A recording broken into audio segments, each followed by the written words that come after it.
મકર સંક્રાંતિ પર આ વસ્તુઓનો ના કરો દાન, જીવનમાં આવી શકે છે સમસ્યાઓ। મકર સંક્રાંતિ એ હિન્દુ ધર્મનો મુખ્ય અને વિશેષ તહેવાર છે। મકર સંક્રાંતિ એ હિન્દુ ધર્મનો નવા વર્ષનો પ્રથમ તહેવાર છે। સૂર્યદેવના મકર રાશિમાં પ્રવેશ પછી મકર સંક્રાંતિ ઉજવવામાં આવે છે। મકર સંક્રાંતિ પર ભગવાન સૂર્યની પૂજા કરવામાં આવે છે।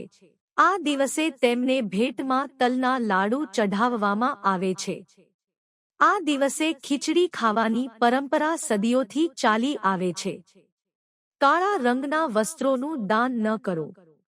હિન્દુ ધર્મમાં એવું માનવામાં આવે છે કે કાળો રંગ શુભ નથી। એવું માનવામાં આવે છે કે કાળો રંગ નકારાત્મક ઉર્જાનો પ્રવાહ કરે છે। મકર સંક્રાંતિના દિવસે કાળા રંગના વસ્ત્રોનું દાન કરવાથી અશુભ ફળ મળે છે। કાળા રંગના વસ્ત્રોનું દાન કરવાથી પણ ગ્રહોનો અશુભ પ્રભાવ વધે છે। તેથી મકર સંક્રાંતિના દિવસે ભૂલથી પણ કાળા રંગના કપડાનું દાન ન કરો। મકર સંક્રાંતિ પર પીળા રંગના વસ્ત્રોનું દાન કરવું જોઈએ। આમ કરવાથી ભગવાન સૂર્યની કૃપા પ્રાપ્ત થાય છે। તેલનું દાન ન કરવું જોઈએ। મકર સંક્રાંતિના દિવસે ભૂલથી પણ તેલનું દાન ન કરવું જોઈએ। આવું કરવું બિલકુલ શુભ નથી।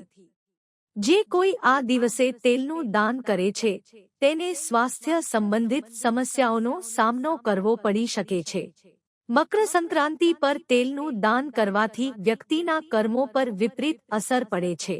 આ કારણથી મકર સંક્રાંતિના દિવસે તેલનું દાન ન કરવું જોઈએ। તીક્ષ્ણ વસ્તુઓનું દાન કરવું અશુભ માનવામાં આવે છે। મકર સંક્રાંતિના દિવસે તીક્ષ્ણ વસ્તુઓનું દાન કરવું શુભ માનવામાં આવતું નથી।